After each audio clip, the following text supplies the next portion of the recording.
Oi gente, eu sou o Neto, esse aqui é o canal 1000 Páginas. E não é que podcast escrito funciona, menina?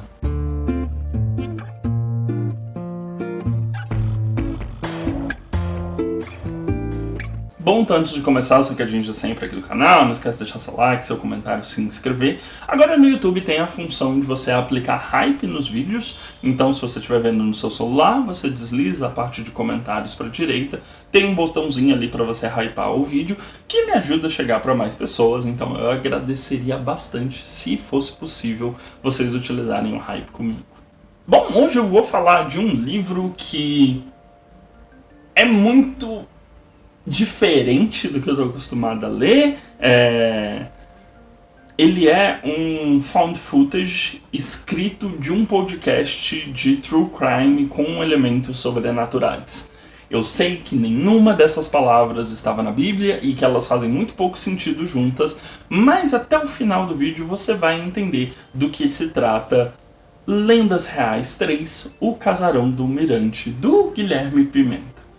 Antes de começar, um pequeno disclaimer: eu conheço o Guilherme, né? A gente se segue nas redes sociais, a gente está em alguns grupos juntos, e ele é o autor, então, obviamente, se o livro fosse ruim eu não faria vídeo, mas eu tô fazendo porque é muito bom, então acho que, para quem gosta desse tipo de transparência, eu conheço o autor, né? Eu conheço uma pessoa que eu convivo minimamente. Mas vamos falar do livro, que é a parte mais interessante. O Pimenta fez um livro, que é tipo... Sabe podcast de true crime? Sabe aqueles podcasts em que vai sair vários episódios e aí ele vai investigando e trazendo novas informações a cada novo episódio? E que basicamente as pessoas estão viciadas. Minha irmã particularmente é viciada em true crime. O Guilherme fez um livro que é exatamente o que seria o podcast dessa pessoa se ela não tivesse desaparecido e o que levou ao desaparecimento dela. Então, é um podcast em que a gente já está no futuro, em que o João desapareceu, e o editor de podcast dele recebeu os arquivos de áudio, vídeo e fotografia e está fazendo uma transcrição daquele podcast e daquelas fotos para que alguém em algum lugar esteja lendo aquilo. Acho que inclusive acho que ele tá meio que fazendo no Reddit da vida, sabe? Tipo, ele está fazendo num fórum de pessoas que acompanham o caso do João, que ficou muito famoso porque ele desapareceu. Basicamente a gente vai ter a construção desse mistério envolto na cidade de São Januário do Morro. E lá a gente tem uma lenda urbana de uma senhora que é meio bruxa, meio imortal, meio nunca morre, meio sempre existiu ali, que é a Lúcia Setite. E o João, que é daquela cidade, nasceu lá e saiu de lá quando era criança, ele volta então para investigar e tentar desmistificar ou corroborar a mitologia por trás da Dona Lúcia. E é muito curioso porque, como ele é baseado num podcast, a gente tem a separação pelos dias que o João ficou lá. Então, no primeiro dia, que é a chegada dele da cidade, o segundo dia que ele já sai para algumas investigações, o terceiro dia que é quando as coisas ficam muito mais estranhas, até chegar no último dia onde ele desapareceu e a polícia não sabe para onde ele foi.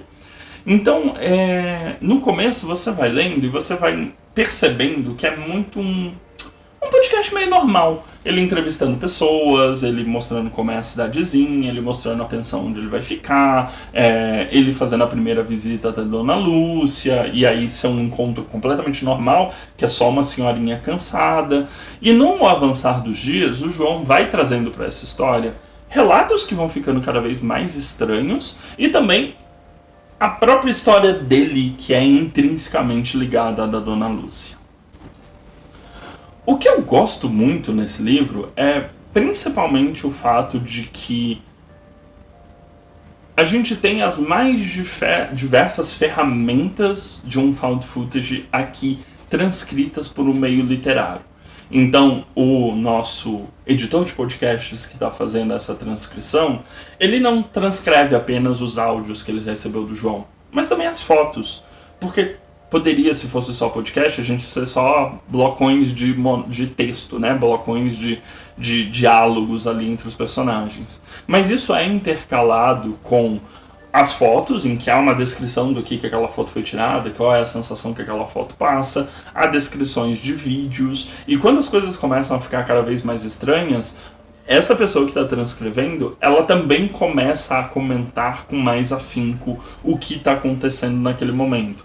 Então ele começa a fazer alguns flash forward, ele começa a fazer alguns flashbacks também, ele vai comentando como uma pessoa que já sabe tudo que ele está transcrevendo, mas principalmente quase como se ele fosse também um elemento do podcast. É como se fosse o podcast do podcast que o João estava fazendo. Então ele vai comentando, ele vai agregando informações, ele vai falando sobre como ele está se sentindo, ele vai transformando aquela experiência em uma experiência também dele. Então é uma trama que ela ocorre quase em duas camadas, assim, ela ocorre na camada em que o João está e na camada em que a transcrição está sendo feita. Outro elemento que eu gosto muito é como a cidade de São Januário do Morro, ela acaba sendo um personagem por si só. Apesar do João ser uma pessoa relativamente gostável, não é uma pessoa que incomoda tanto assim, a cidade é muito interessante. É claramente uma típica cidade do interior, é claramente uma típica cidade pequena em que todo mundo se conhece, tem fofoca de todo mundo, mas é uma cidade que tem as suas próprias idiosincrasias. É uma cidade em que as pessoas fofocam umas sobre as outras, mas ao mesmo tempo precisam manter as boas relações. Todo mundo fala mal da Dona Lúcia, mas todo mundo em certa medida acaba dependendo dela também. Todo mundo tem um certo medo da Dona Lúcia, mas ao mesmo tempo todo mundo encara esse medo quase como uma bobagem. Em determinado momento, você, leitor, no caso eu, leitor, eu comecei a duvidar que as pessoas estavam sendo sinceras com o João. Tal qual um filme de found footage, é quase como se a cidade toda estivesse orquestrando pelo que ele passou. É quase como se todo mundo estivesse conversando com ele, contando as suas versões, mas omitindo a versão verdadeira. Omitindo apenas para levar o João até os momentos finais do livro. Então é um livro que ele é muito ambíguo. Você não sabe em quem você pode confiar. Você pode confiar no João, que claramente tem uma história pessoal envolvida em tudo aquilo, ou não, você não pode confiar no João, você precisa confiar basicamente... Você tem que confiar basicamente nas informações que as pessoas soltam de maneira espontânea. O que os crimes, ou melhor, o que as mortes, acho que é 72, tem a ver com a situação da Dona Lúcia atual. O que as mortes 72 tem a ver com a história do João. É quase um livro que você está lendo, aquela transcrição de podcast, e está constantemente com a sensação de... Eles estão mentindo pra mim, né? Tipo, pra mim, leitor. Eles não estão mentindo pro João, eles estão mentindo pra mim, leitor. A pessoa que está fazendo a transcrição está mentindo pra mim, leitor. O Guilherme Pimenta, em alguma medida, está mentindo pra mim, leitor. Ele sabe exatamente o que é e o que aconteceu, mas ele vai deixar de um jeito que eu não saiba o que realmente aconteceu. Então, ele está constantemente brincando com isso, ele está constantemente brincando com essa aura da cidade, ele está constantemente construindo situações em que você não sabe se o editor de podcast perdeu a cabeça e está vendo coisa onde não existe, ou o João perdeu a cabeça e está vendo coisas onde não existe, ou se realmente Dona Lúcia é uma bruxa maligna e por conta disso o João está correndo perigo. E de novo, acho que o que mais me cativa nessa leitura é o formato escolhido. Porque em determinados momentos, como existe um elemento sobrenatural ali rolando, o editor ele recebe filmes que não fazem sentido, momentos que o celular ligou ou desligou sozinho, momentos em que o áudio corrompeu no meio de uma frase, momentos em que há um chiado de fundo que parece que está querendo dizer alguma coisa. E o Guilherme Pimenta, parabéns Pimenta, você foi extremamente capaz de transformar isso num textual ali que traz essas mesmas sensações pra gente enquanto leitor. Então você acaba meio fascinado em certa medida com a estrutura técnica do texto, ao mesmo tempo que está se deixando levar por aquela investigação que você sabe que deu ruim em algum momento, mas não sabe o que deu ruim naquela conclusão.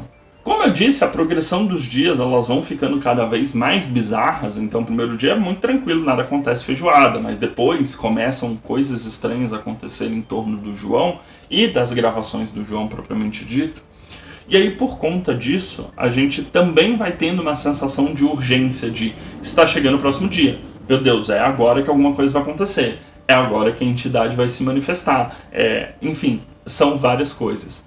E aí, o que eu gosto mais nesse livro é que eu, até conversei com uma amiga, Mirella, que também leu esse livro, é que a gente depois sentou e ficou tentando cruzar as nossas teorias, porque não é um livro também que vai te entregar exatamente o que é. Olha, vou bater no martelo que sei lá, a Dona Lúcia é uma vampirona do mal, ou não, vou bater no martelo que é apenas o João que tem alguma doença mental e por conta disso, se perdeu na mata. Não, ele não vai te entregar essa resposta final. É um livro com um final aberto, a gente só sabe as consequências desse final, então a gente só sabe que o João desapareceu. A gente só sabe que o desaparecimento do João acabou sendo bem positivo para a economia da cidade. A gente também sabe que o João não foi o único a desaparecer. Dona Lúcia e os outros empregados da fazenda também desapareceram. Então a gente sabe as consequências do que ocorreram, mas não necessariamente sabe o que levou a essas consequências. A gente vai ter que esmiuçar aquela história. Tal qual um podcast de true crime, em que em alguns casos é apenas uma matéria, um podcast, um livro que te aponta todos os acontecidos em torno daquele mistério, mas é impossível cravar o que é aquele mistério. E como eu falei, tem alguns momentos em que o áudio falha, que a filmagem é estranha e etc. Então, as informações não fornecidas no texto, não fornecidas na história, são tão importantes e relevantes quanto as informações fornecidas. Porque aí, aqui acho que está o brilhantismo que me fez gostar desse livro, que é, como a gente é incapaz de saber o que é realidade e o que é mitologia daquela cidade, quem está falando a verdade, quem não está, quem está operando para que aquele mistério se mantenha e quem não está, as informações que são ditas são tão importantes quanto as que não são ditas. Então, um personagem que tem a mão queimada e a gente nunca vai saber o porquê, será que aquilo tem relação? A personagem que não gosta de uma outra personagem nunca explicou o motivo, será que tem alguma relação? Alguma pessoa específica que foi citada na história, mas não apareceu, será que tem alguma relação? Então, o que não foi nos dito, o que não nos foi fornecido, é tão importante quanto o que foi.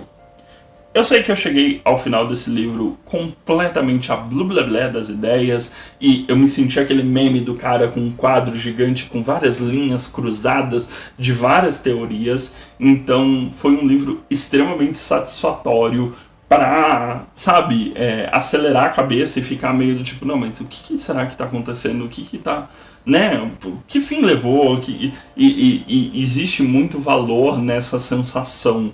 É uma sensação quase física de, cara, eu preciso sentar e cruzar algumas informações para tentar chegar numa resposta final. Acho que não cabe aqui em tudo que eu narrei até agora, mas a minha experiência particular foi, eu comecei a ler esse livro à noite antes de dormir. Eu tenho o hábito de lê-lo, de ler livros no Kindle à noite já quando eu vou na cama, porque aí eu leio ali meia hora, 45 minutos antes de dormir. E eu comecei a ficar com medo. Eu sou uma pessoa com medo de coisas de terror e coisas espirituais. Particularmente eu sou uma pessoa medrosa nesse sentido. E ali depois do terceiro, quarto dia, menina, eu não consegui mais ler à noite. Eu precisei ler durante o dia, precisei ler enquanto meu marido estava vendo novela, precisei fazer essa leitura. Então não é um terror exacerbado, mas é o terror que me afeta, que é aquele terror ambiente. Então em determinado momento eu só não consegui ler mais aquele livro antes de dormir, porque senão eu começava a ficar meio com medo e não dormia muito bem. Mas então, sobre as informações do livro, né? Ele tem 432 páginas, eu sei que o tamanho assusta, mas fica tranquilo que às vezes tem capítulo que é uma página só, é um bloquinho de texto, é uma descrição de foto, é um livro cheio de enter, é maravilhoso para ler. Saiu agora em dezembro de 2024, então tá super recente, foi literalmente minha primeira leitura do ano. E tá saindo por R$ 9,90 se você for comprá-lo, o que particularmente eu recomendo, eu acho que é um livro que você vai querer reler e é uma ajuda a um autor independente, mas você também pode ler ele no Kindle Unlimited, que se você já é assinante, tá lá, só pegar, ler, assim como outros livros do Pimenta também, então vale bastante a pena conhecer, e eu acho que é aquilo, é um livro que vai atrair pessoas que são fãs de mistério, pessoas que são fãs de podcast true crime, pessoas que gostam de livros de terror, e assim, a minha fascinação maior foi pessoas também apaixonadas pela habilidade textual de transformar arquivos de podcast, fotos e vídeos em um livro coerente. Então também, se você tem pelo menos essa paixão pelo texto, você também vai encontrar ali um material muito, sabe, gostoso, assim, você vai ficar encantado. Mas é isso, tem outros livros do Pimenta ainda para ler, eu espero falar dele outras vezes aqui do canal, mas eu gostei bastante e eu realmente recomendo que vocês deem uma olhada nesse livro. E por hoje é só, então não esquece de dar uma olhada nos vídeos recomendados aqui do meu lado direito, se inscrever na bolinha do meu lado esquerdo, a gente se vê no próximo vídeo ou podcast. E tchau, tchau!